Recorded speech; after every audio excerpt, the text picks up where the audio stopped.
And it just so happens that the workplaces that I've been in, most of them I've encountered a very significant amount of opposition on this in the spiritual level. When I first started my teaching career, the first principal I worked with told me I shouldn't teach, and I had a lot of opposition come against me. One company in specific that I was working at is a huge Fortune 500 company, a lot of employees, and since it had a lot of employees, a lot of them were Christian.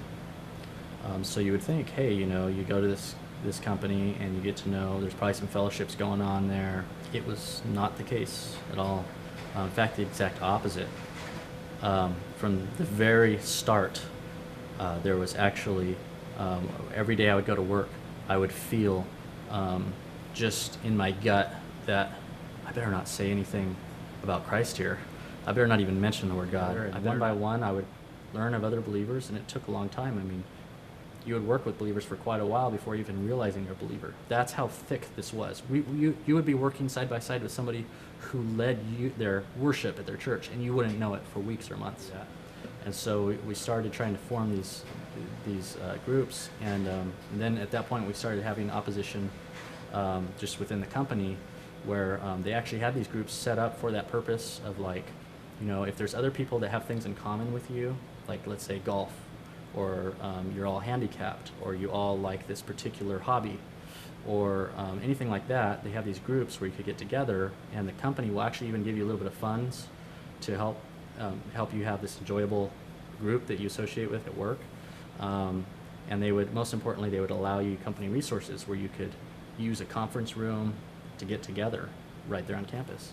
And that's really all we really needed, was just a place on site where we could all get together. And what we found is, whenever we requested permission for that, we were denied, and they wouldn't allow us to do it. And we're like, well, why is that? In your description of what these groups are for, we are the epitome of the purpose of these groups. We fit perfectly within this. And every time we asked them, they came up with a different reason, different excuse. Ended up we had to keep pushing, and it took literally years, pushing up the corporate ladder. I ended up talking to the CEO at one point, and it was just completely ridiculous. I mean, there was no logic whatsoever in the situation.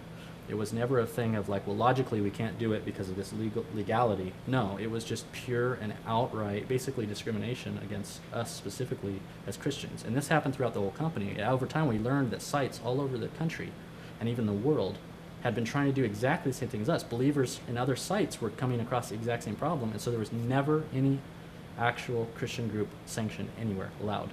And mind you, we were not trying to evangelize to anybody else or do anything. All we wanted was a room that we could meet at lunchtime to study the Word together.